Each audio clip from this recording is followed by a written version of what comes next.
We will work until he comes. There's no foe that can defeat us if we work in side by side. As long as there is love, we will stand. Is it together? You're my brother, you're my sister, so take me by the hand. Together we will work until he comes. There's no foe that can defeat us if we work in side by side. As long as there is love, we will stand. Can I say it?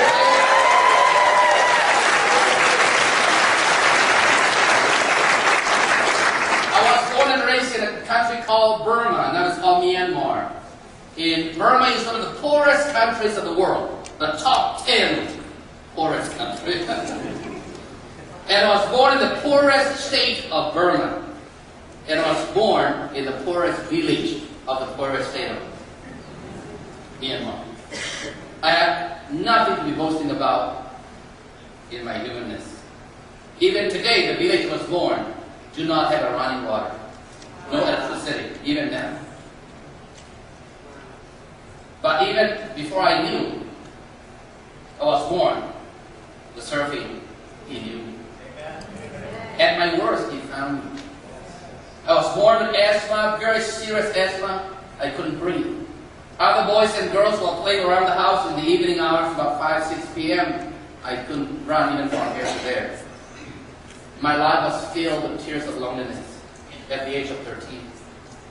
I thought I will die because of loneliness, not because of my asthma. Because I couldn't do anything that a normal person would do.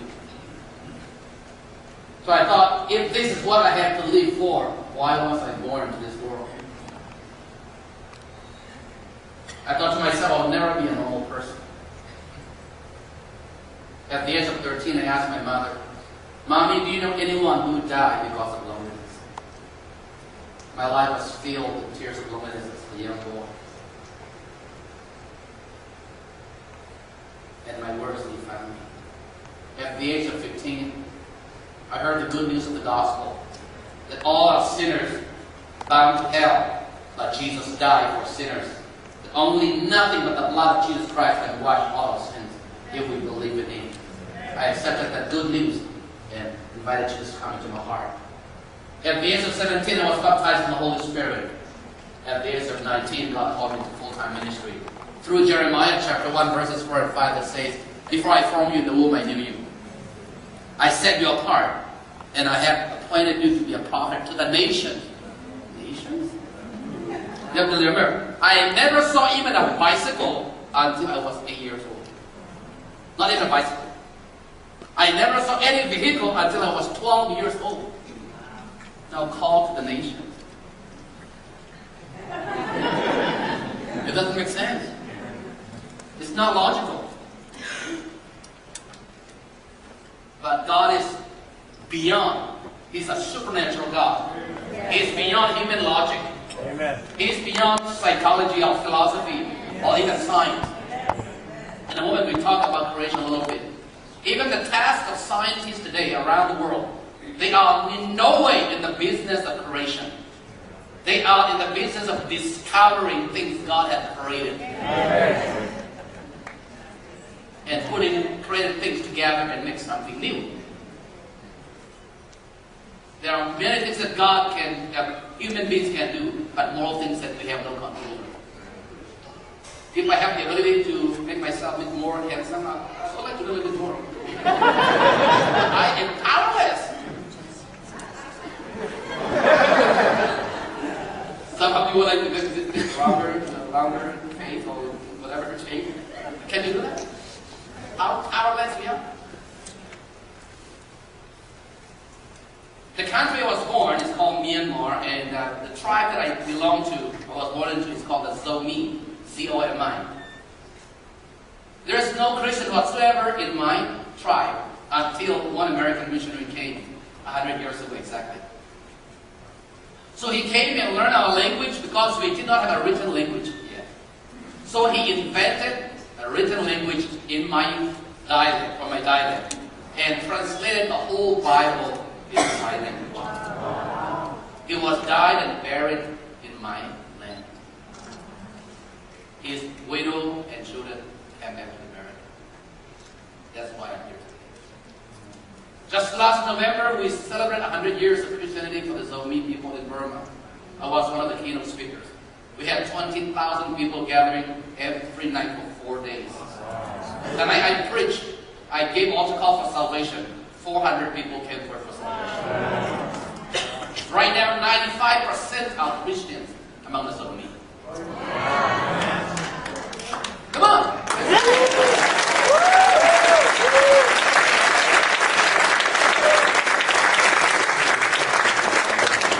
I didn't just hear about it, but I have seen with my own eyes the life-transforming power of the gospel can transform even nations and societies. Amen. That's the kind of God we worship and praise. Amen. A few years ago, we had what we call Festival of Praise. All denominations among my tribe come together for 4 days of celebration. The theme was Heal Our Land, where 4,000 voice choirs singing Hallelujah chorus. Would you like to see that? Yeah. Isang minimum kecil na katanya mama na kami mo na pun atau ni tua dia tercikap orang soalnya tua cia ni lai satu pun atau tondo kata atau nangi nangi baca ina nam tu tinggi lungai nak tapi ani di mau kali kalau seorang orang tu nak usuin kalau simpel mungkin ya kalau cuma dia kalau boleh mama hari bukan dua kali kalau lagi baru yang lagi jika kalau lain lagi dunia kita nak itu nak betul orang pengennya zogan le zogi person zogan pengennya zogi orang nak kenapa apa sih yang dia perlu kalau nak kalau nama le kalau nak untuk tahan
So Americans say, I'm proud to be an American, at least I know I'm free.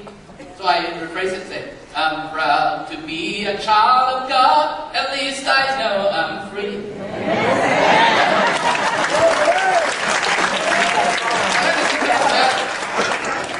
But I also have seen people living in a land of freedom, but they are under bondage. All of us want to live a abundant life, a peaceful life. We worship an awesome God. With Him all things are possible. And yet, what troubles me is so many Christians are living like fatherless or orphans. When we have an awesome God who said, call unto me and I'll answer you. I'm afraid that there might be somewhat a disconnect between Christians and the God that we worship. Amen. When we connect some things to the wire and when the connection is loose, things don't function quite normal.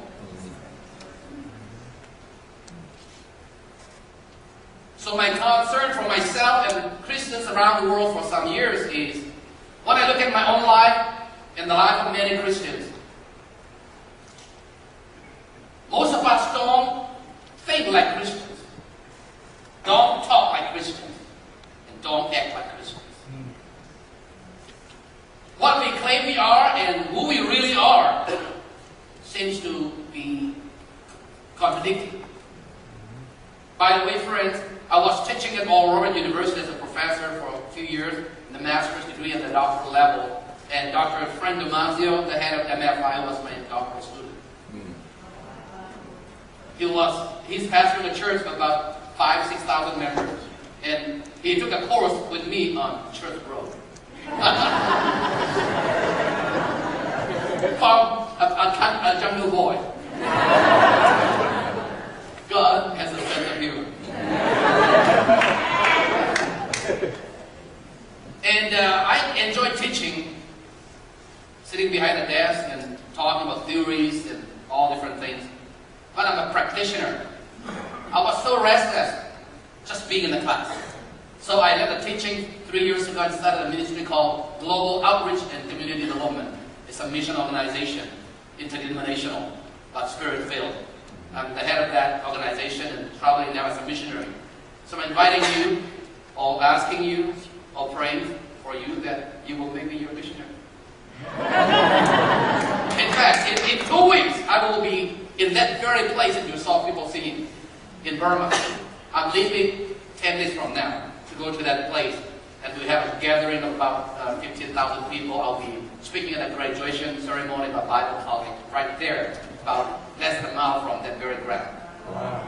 Pray for safety and favor and God's blessing. Amen. All right.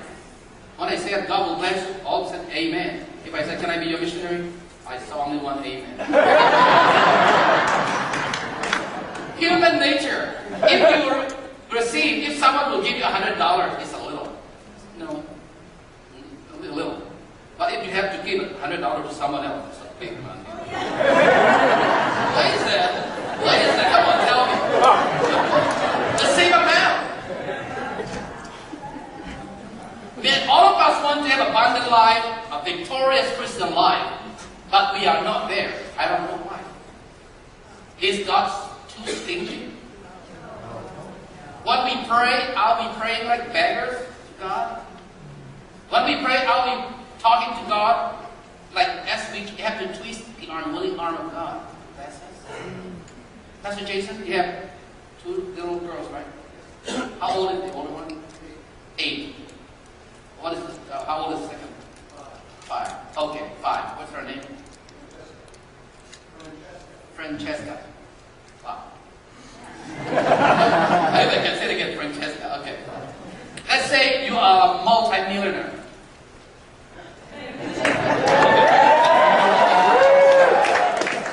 And I know you love Francesca very a lot, right? Even as such a rich man that you are, will you give $1 million cash to 5-year-old Francesca? Cash? No. Why?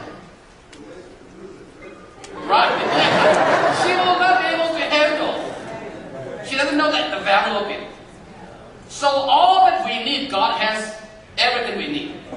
He can do more than we ask for. But He will entrust you with His blessings and power and everything to the level that He trusts you. Even though we want to bless some hearts, they are unblessable. So crooked. But God is looking for heart, trustworthy. God loving, God fearing. So, again, I'm working on 3 books right now, in fact. Pray that it will be out in the next 6 months. One is Reaching Your Maximum Potential. My conversation this morning with Pastor Jason made my day. You are the right man for the hour.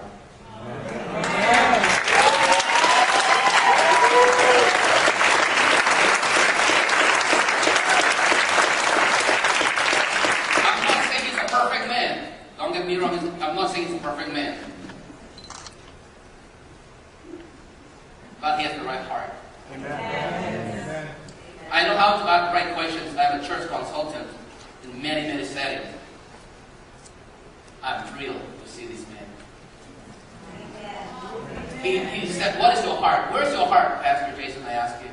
He said, I want to see souls saved. And secondly, I want to help people develop. I cannot do it, but God can help me. So people development is the highest characteristic of a leader. Not just building buildings and programming. Amen. They are second programs are for a higher purpose. So I thank God for you, brother.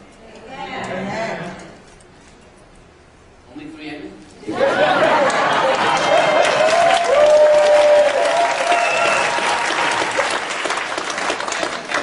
All right, time has gone. Time doesn't stop. So I go by this principle. Blessed is a preacher who is not long-winded. For he shall be invited back. Right? This is my very first church in the whole country of Canada that I preach.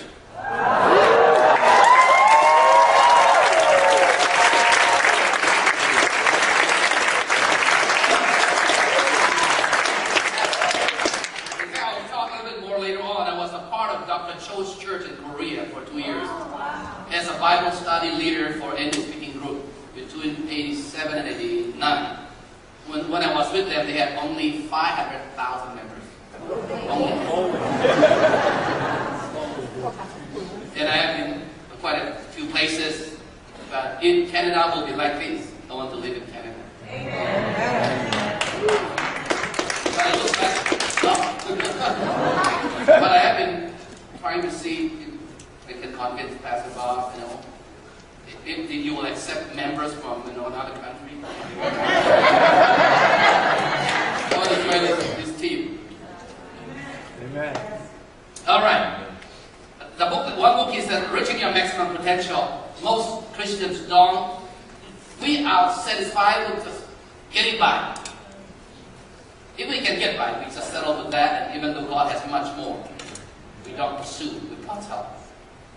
And the second book is Touching Heaven, Changing Earth Through Prayer. That's the title of the Hillsong. So I call Hillsong and ask permission to use the title as my book title. They give me permission. So it was the title of my prayer, my book on Touching Heaven, Changing Earth Through Prayer. The third one is Becoming a Healthy, Mature, and Fruitful Christian. Do you believe that God wants His children to be healthy? Yes. To be mature? Yes. And to be fruitful? Yes. In fact, Paul was a bit disappointed when he saw the church and said in Hebrews chapter 5, verses 12 through 14, in fact, though by this time you ought to be teachers, you need someone to teach you the elementary truth of God's Word all over again. You need milk, not solid food. Anyone who lives on milk, being still an infant, is not acquainted with the teaching about righteousness. But solid food is for the mature, who by constant use have trained themselves to distinguish good from evil. God's desire is that we will become mature, healthy, and fruitful, meaning reproducing responsible Christians. I was interviewing a pastor in Chicago. He was about 71 when he was retiring. And we had lunch together. And I asked, Paul, you'll be retiring now after pastoring this church for 35 years. A sizable, mid-sized church, about 600-700 members at the time. What do you think was the most significant accomplishment during this time? And do you have any regret? I enjoy asking those questions. In fact, sometimes I wish I could sit right at the chair, on the chair of, who's that, the CNN guy? Larry King, and do what he did. I feel like I'll fit right on that big also. And he said, well, Brother Chindo, one regret I have is, as I retire by tomorrow, I have been babysitting this church. I have been babysitting this church. Some people told me, yes, Pastor, I have been a Christian for 25 years, 30 years. Yeah, great. But going to church for this many years does not guarantee you have become mature in Jesus. Amen. Years are important, but years does not guarantee maturity level. Have you seen someone who is about 25 years, 30 years of age, but still acting like 15 years old? Have you seen one? Have you been one? So, I'm a father of 2 children.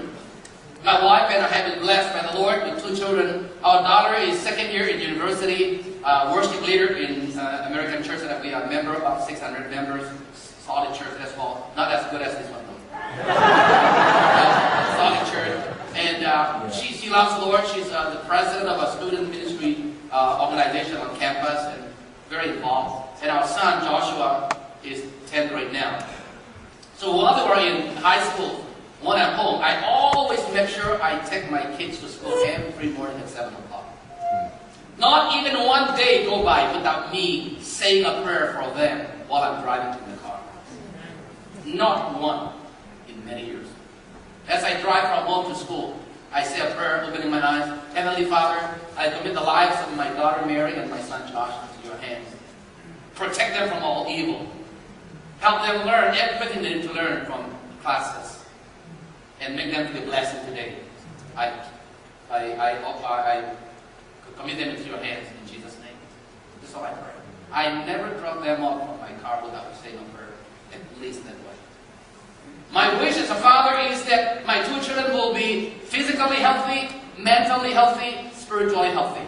Amen. They will grow into maturity and they will love the Lord all their life. They will feel the Lord and they will be a blessing to their generation. They will make a difference to many people around them. Amen.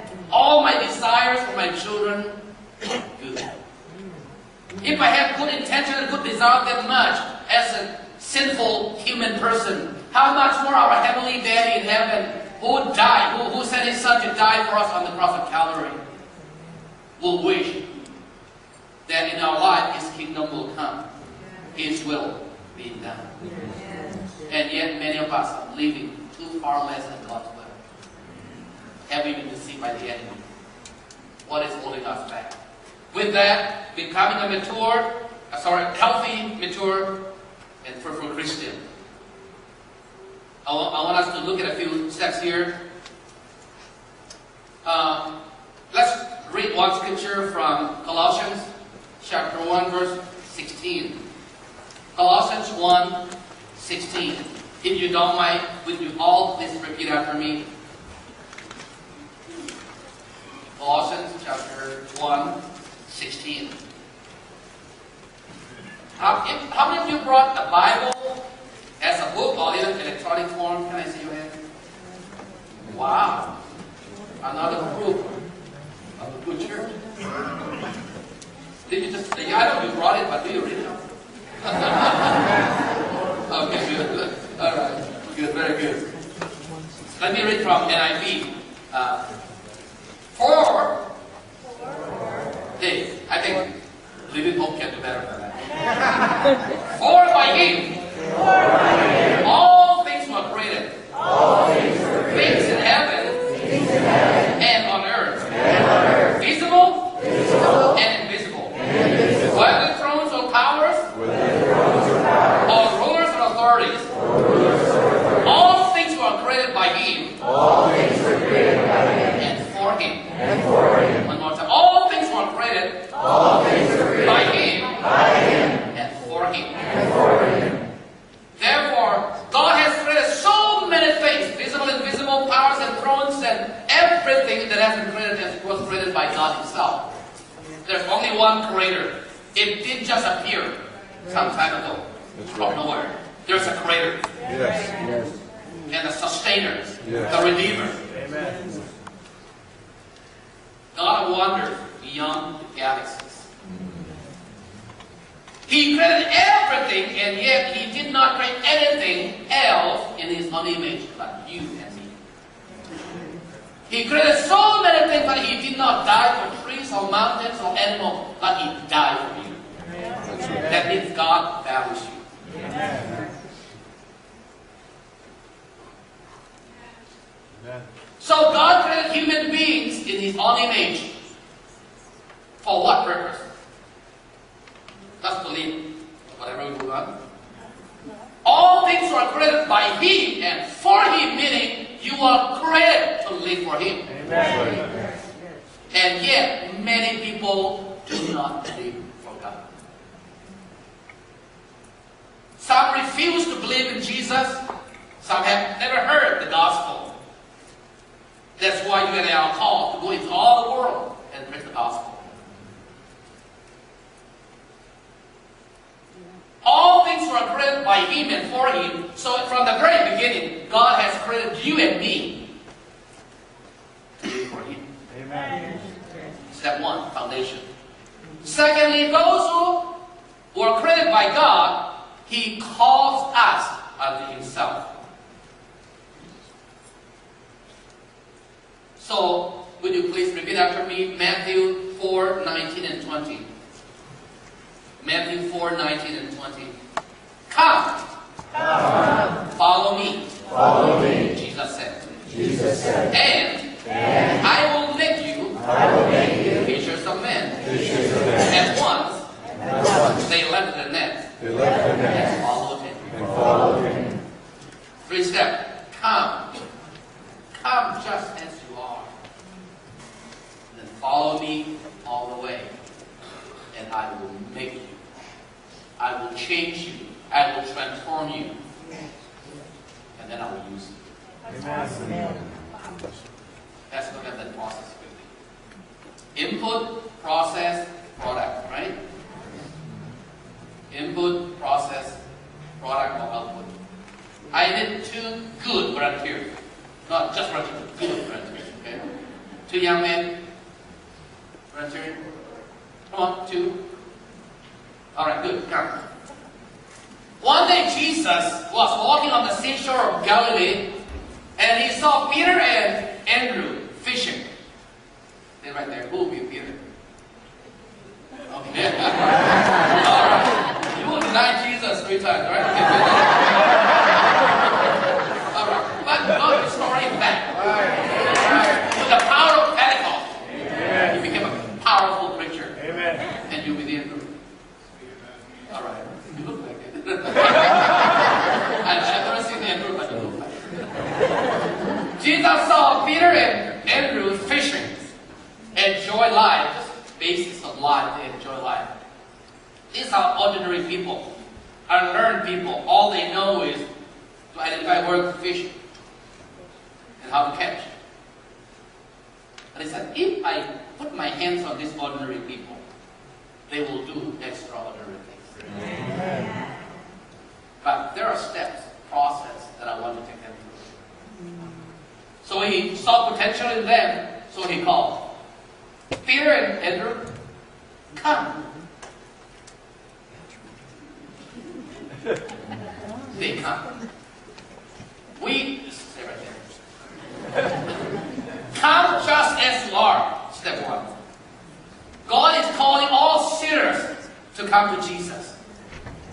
Come unto me. Those of you who are heavy burdened, I will give you rest. I will give you peace. I will provide your needs. I will dry your tears. God has promised so many things. So we come to Jesus to receive forgiveness, to accept Jesus Christ as Lord and Savior so that we go to heaven. We come to Jesus to be blessed, to be healed, to be happy, to have peace of mind. We come to Jesus for different reasons. We come to Jesus. He said, come, we come. Unconditionally, Jesus accepts us. Just as you are, come to me. Let's look at the prodigal son story. There are two sons. The younger one was rebellious, wanted to be independent from his father or anyone else. So he asked, Father, can you give me all my inheritance right now? Father generously gave everything that belonged to him. Thank you. He spent all his money in wicked, sinful lifestyle. While he had a lot of money, he had a lot of friends. But when he spent all the money, no one to be found around him. So he broke. He had nothing to eat. He was tending pigs. And he was so hungry that he was tempted to eat the food of pigs.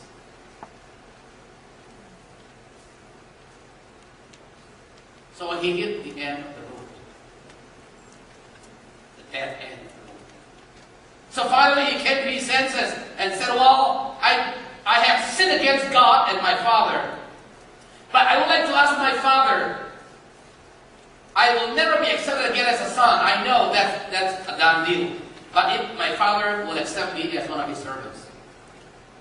He came back to his senses. He made the right decision. He took the step to correct what had been wrong. And he came back to his father's house from a far distance. Lonely, broken, empty, shameful, guilty, dirty, smelly. There's nothing good in him. Thoroughly disgusted. Not sure. He lost his self-dignity. He lost his self-image. I will never be any other person again. Coming, imagine, long hair, dirty, ugly, smelly, empty stomach. I don't think he can walk fast. He was slowly walking from a far country. Don't know whether he will be accepted. He can face his father again or not. But the Bible said his father saw him from a distance. To see someone from a distance, you have to look up. If you are sleeping or in the kitchen, you wouldn't see someone coming from a distance. The father was looking up. Son, Adam, where have you been, Adam? Where are you, Adam? Where are you, my son? Where are you now? Dad is waiting for you. Return home. I heard stories from mothers, especially mothers. When they have a rebellious child, for the two good sons or daughters, they have peace. But the rebellious, drug-addicted, alcoholic person who lost his senses and will hang out with wrong people and will hang out until 2 o'clock, 3 o'clock, 4 o'clock in the morning. Mother never sleeps. She's afraid of telephone ring. If the phone rings late night, will it be from the police office? Your son is arrested. Will I hear a phone saying that your son is in the emergency room from the fight or the gunshot? Mother cannot sleep until his rebellious child comes home. Always looking out from the window. Son, where are you?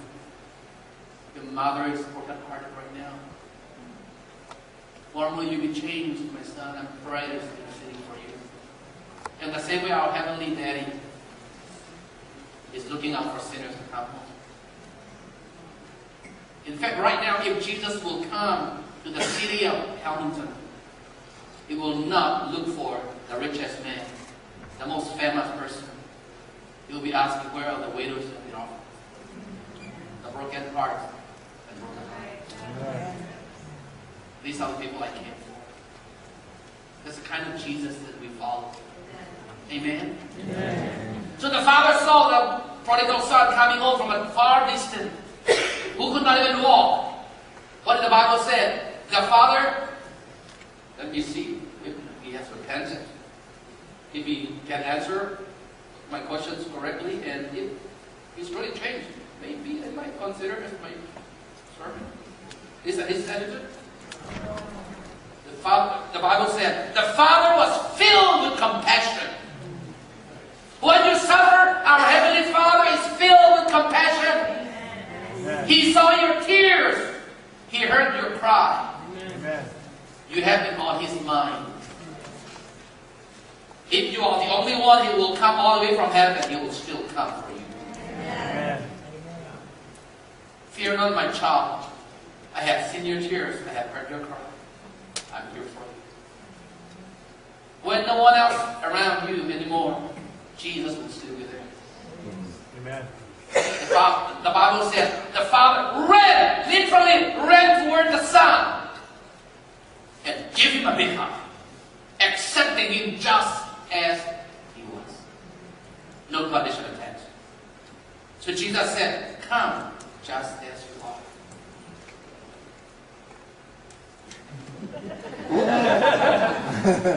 Now, it's good to see you. You receive my forgiveness now. You are my child. Just beginning. Now, I said, come, and you have come. Thank you for coming. Whoever accepts me and invites me into their heart, I will come into their heart and live with them in. You're my child. Now, follow me. Okay, by the way, if anyone wants to follow after me, he must deny himself, take up his cross, and follow me. Are you willing to die to yourself? A few years ago, I was in Bangkok, Thailand, in a hotel. I was staying with an American missionary who is serving in orphanage in Vietnam. We had a good conversation. I asked him, what was your profession? He said, I was a pilot of Boeing 747. Flying 747 around the world for many years. I'm a retired man now. And what makes you go to Vietnam and serve in this, poor country with little kids playing around? He said, friend, for me to really follow God's will in my life, I have to die to America. I have to die to America to serve God's purpose in Vietnam. He said, in my whole life, I have never found such fulfillment in life as I find it right now serving orphans in Vietnam. The most wonderful place to be in life is to be where God wants you to be and do what God asks you to do. Amen. That is amazing. Amazing, amazing. So, follow me. As I said, if anyone wants to follow me, he must deny himself, take up his cross, and follow me. Many people come to Jesus, but only a few follow him. Many people make Jesus the Savior of their life, but only a few make him the Lord of their lives. When Jesus was performing signs and wonders, opening blind eyes, healing the sick, raising the dead, feeding 5,000 men plus with 5 loaves and 2 fish, turning water into wine, miracles, signs and wonders. People were, yes, our Lord, awesome God, hallelujah. Our Lord God has made the heavens and the earth by thy great power. Singing in the church, having a good time. But Jesus was in agony in the Garden of Gethsemane, praying the whole night, Father, if it is possible, take this cup from me.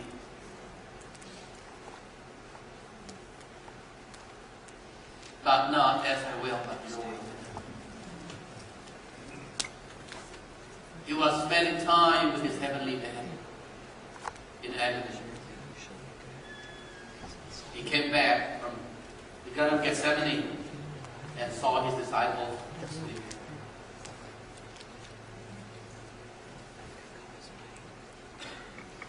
Watch and pray so that you will not fall into temptation. Peter, I know what is ahead of you. Andrew, I know what is ahead of you. Watch and pray so that you will not fall into temptation. Many of us Christians, we ignore prayer. We do whatever we want and we are not approval and blessing.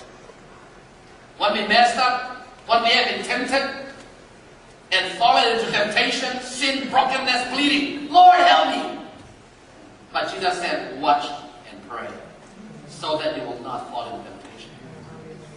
Along that line he said, can you not watch with me and I? When Jesus was performing signs and wonders, miracles, everybody wanted to follow him. But not all the way to the Garden of Gethsemane.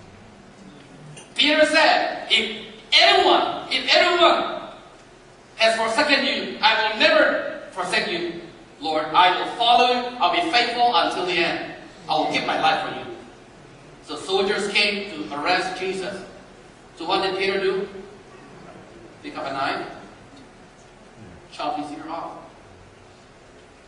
And Jesus rebuked him. Hey, no. That you might do that as a fisherman. But now the kind of fish you do, the kind of work that you'll be doing will take my way of doing. So he picked up that piece of ear and said, no, don't do that. You cannot serve God with your flesh and flesh. And one young girl was listening carefully to the conversation of the disciples. And this girl saw Peter, your accent. Your Canadian accent. Your accent shows you have been following Jesus. What did he say? I never knew. Before what did Jesus say? Peter, do you love me? What did he say? Yes, I love you, Lord. Tell me. With all my heart. With all my heart. Okay. He asked 3 times, Peter, do you love me? Yes, I do, Lord. Peter, do you really love me? Peter, do you love me more than all this? Absolutely. For you. In my ship. In a few months, I'll be gone. I'll be going up to heaven. Follow me. Yeah, follow me. I will make you now. I will transform your life. You are under a new management. I will rearrange your life. I will reorganize your life. Because I want to position you to be able to stand on my behalf. What I'm taking up to heaven, you will be my ambassador. You will be my representative. I don't want you to misrepresent me. Therefore, I want to equip you and put my nature, my character in you. But the old wine and the new wine cannot be put together. Therefore, the old nature has to be gone, so that the new nature of Christ will come into your life. Many times I ask the Lord, Father, bless me more, give me more water, living water. The Lord said, yes, son, I can give you more than you asked for. But when I look at the cup in your heart, it is filled with dirty water. Dirty things like hatred, anger, unforgiveness, and selfishness, and unbelief, and all kinds of things, those tumors are eating you up. That's why you never become healthy Christian, mature Christian, because you are holding those things that are not pleasing to me. My child, if you really want to follow me, I'll have to do a surgery, a spiritual surgery, remove those old nature tumors and replace them with my heart. Amen. Because since the cup in your heart is filled with dirty water already, even if I pour more water, it will only overflow. Right. You will not be able to contain it. Therefore, you have to let go of those old nature, old values, so that I can replace them with kingdom values. I will do a surgery and remove that old dirty heart and give you a new heart. Even as a Christian and minister, at times I wonder, I felt so dry and empty. Have you been there as a Christian? Very dry, very empty. I don't feel God's love anymore. I don't feel like singing or praying anymore.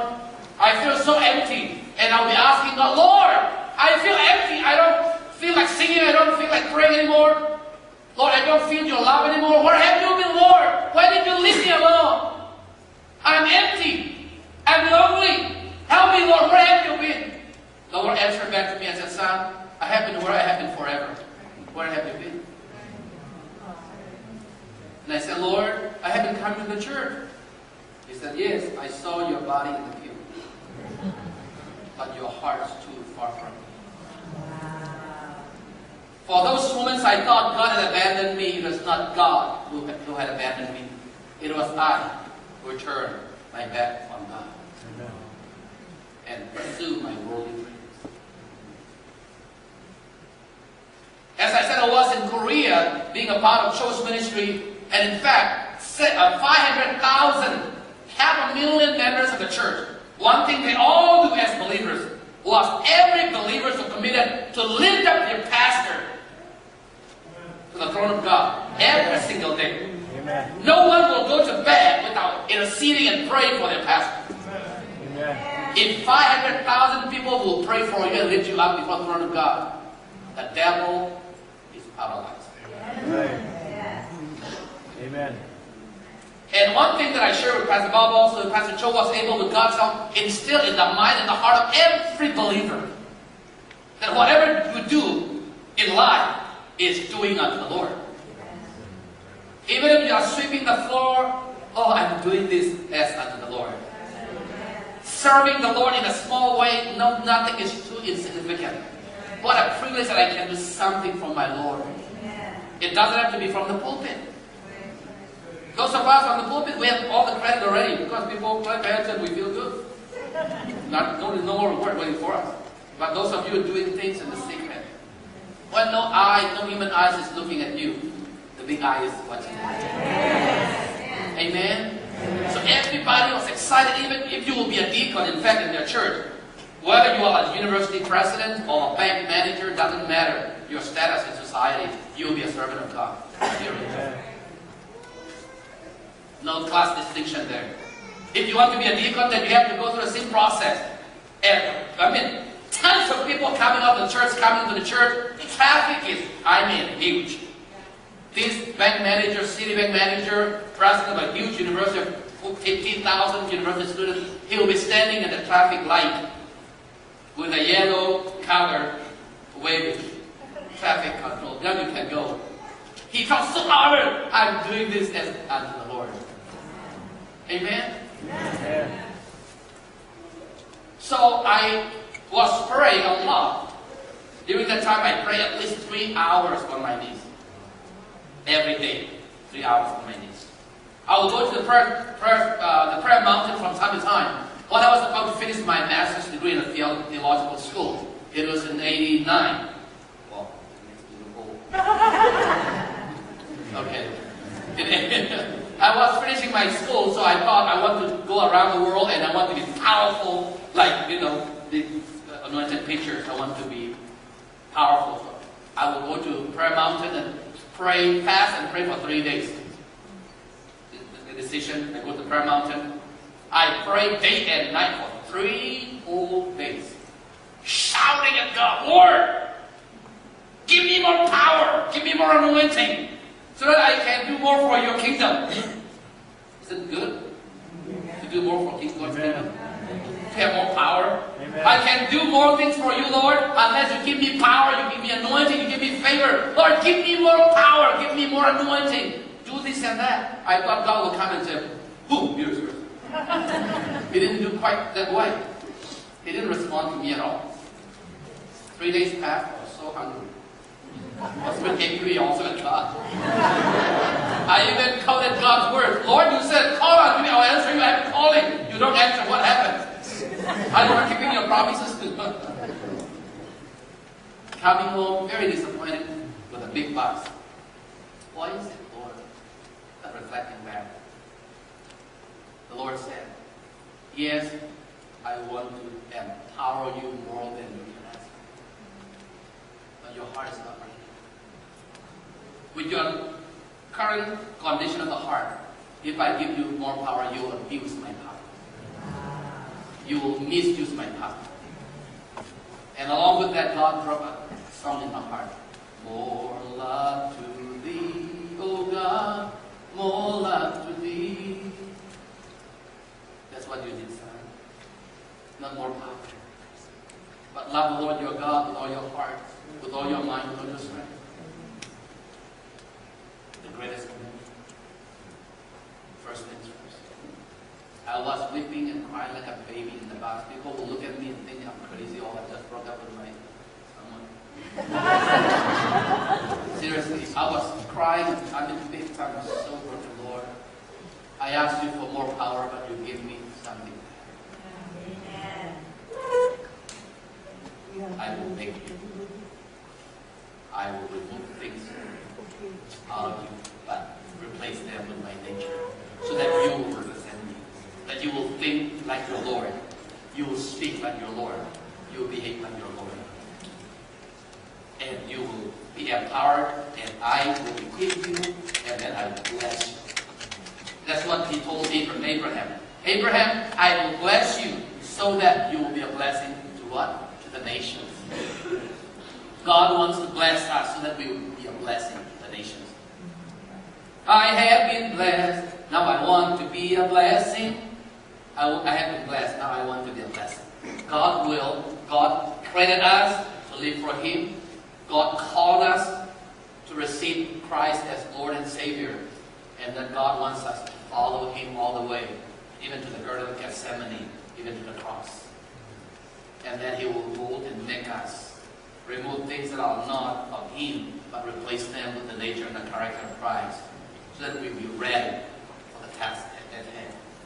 And God will say, all right, now you're ready. I asked the first question to Pastor Jason, would you, even if you have multi-million dollar, would you give $1 million cash to your beloved daughter? No, because I don't trust her at that level yet. I love her with all heart, but I will not. But He will not entrust that $1 million cash to His daughter. The same way, God is equipping us, molding us until we are ready, so that He will bless you bountifully, that you will live abundant life, victorious life, so that your life will reflect Christ, that He will be a blessing to others. Amen. Thank you very much. Give them a hand.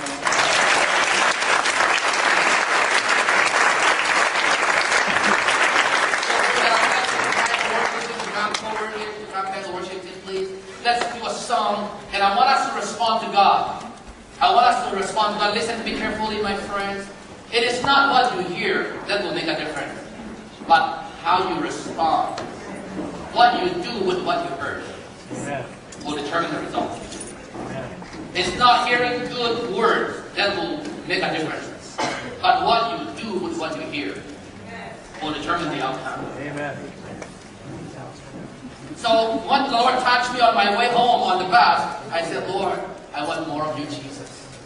I have been seeking your hands, but not your face. I have been seeking your hands, but not your heart. Lord, I want more of you, Jesus. Jesus, I want more of you. That is the cry of my heart. Let's all stand together. Let's close our eyes for a moment right now. Before I call you up to come and surrender our lives to have more of Jesus, I want to ask this one question. In this place, a crowd of this size, there are some 4 or 5 or 10 who are in the church because you're coming here with your friend. Or you have to come to the church, but you have never made the decision to receive Christ as your Lord and Savior. He's inviting you, loving you, want to forgive your sins, but you have never come to Jesus. Let me give this illustration. And look at me right now, so you can open your eyes and look at me right now. Many of us in North America, we are familiar with the gospel message. We know Jesus died for us on the cross 2,000 years ago. We know Christmas, we have Easter Sunday and all that. We know it. But knowing and having are 2 different things.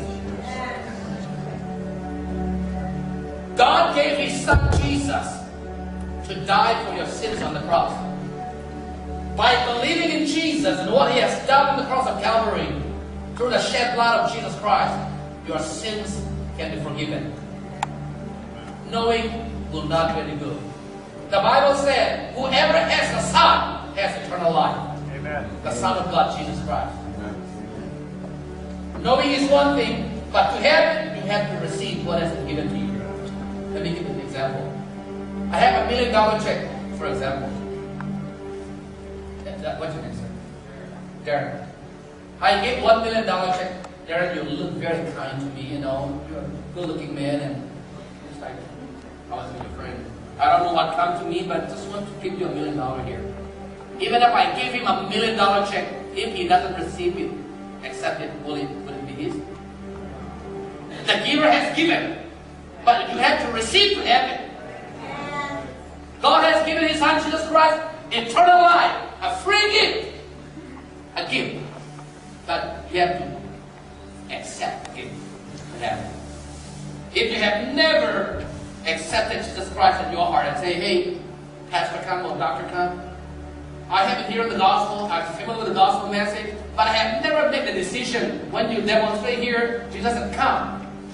I have never responded with my heart, saying, Jesus, come into my heart. Jesus said, I'm standing at the heart, at the door of everyone's heart. If anyone hears my voice and let me in, I will come into his heart and live with him forever. Jesus is waiting for you. If you have heard the gospel and have never made the decision to say, Jesus, come into my heart, I want to receive your forgiveness. I want to receive that eternal life. Knowing it's not enough, I must have what you gave me. If you are the one I'm talking to, raise your hands and I want to pray for you. Is there someone? Right where you are? Don't be ashamed. Jesus loves you. He died for you. He wants to come into your life. He wants to forgive all your sins. Anyone here? Raise your hand if you are the one I'm talking to. Thank you. God bless you, sister. Anyone else? Jesus. Thank you, brother. God bless you. Jesus is waiting. Thank you, sister. God bless you. Anyone else right now? Jesus loves you. He wants to forgive all your sins. He wants to wash away all your sins. He will accept you just as you are. Just come to Jesus. Anyone else right now? God bless you, sister. God bless you. Anyone else? Anyone else? Final call. If you die tonight, do you know you will go to heaven? If you are not sure, then Jesus Christ is waiting for you. You might say, I'll wait for next week, friends. Tomorrow may never come. Right now, this is the hour of salvation for you. God loves you. He wants to accept you and forgive you. Anyone else right now? I feel like there may be one or two more. Come on, friends. Jesus loves you. Anyone else? Anyone else?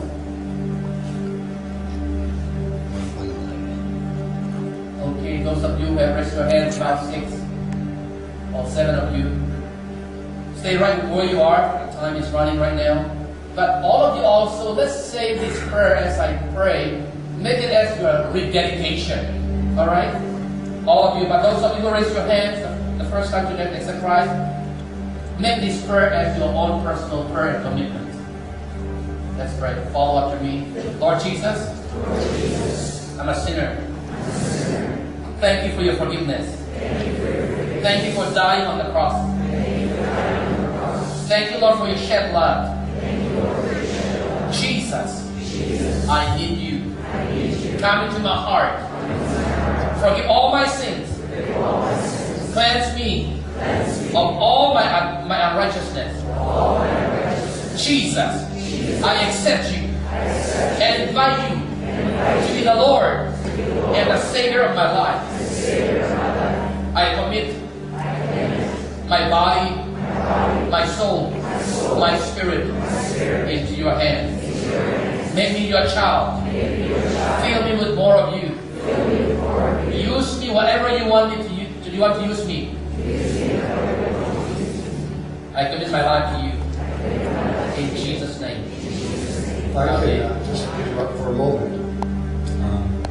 For those of you that don't know me, I'm the pastor of the church here, and I'd like to ask those of you who just prayed that for the first time. Who are you? You just prayed that. Raise your hand. Would you raise your hands again one more time? If you just prayed for the first time. Yeah, here. Would you do me a big favor? Would you just come here for one moment? All right, yeah, please. Just want Let's to come up here, Pastor.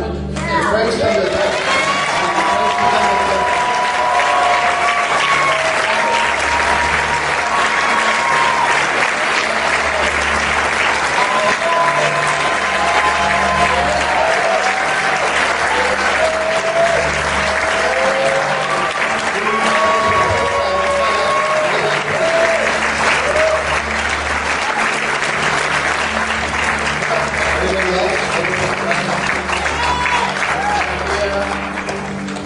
Is that everybody who prayed? That's the greatest decision you'll ever make in your life. Amen. Jesus will change your life. He'll give you a brand new, you just won't believe how good your life will become as you start walking with Him and following Him. Amen. And we would like to help you with something. Mary, are you going to help us here? No? Who's here? Gillian? If you guys don't mind looking right here. Gillian, would you wave at them so they see who you are? We wouldn't mind just having you and your friends, and anybody who came with you can go, just with Gillian to the other room here. We want to give you some stuff to help you understand how to have a relationship with God. It's only take about 5 minutes, and then we'll all be done here. We'll maybe meet in the cafe or go home, whatever. But we'd like to give this to you to help you understand how to have this relationship with God. So if you don't mind, your friends can join you. Anybody who came with you can join you. Just follow Gillian up to the other room, and then we'll be on our way home shortly. And thanks for coming.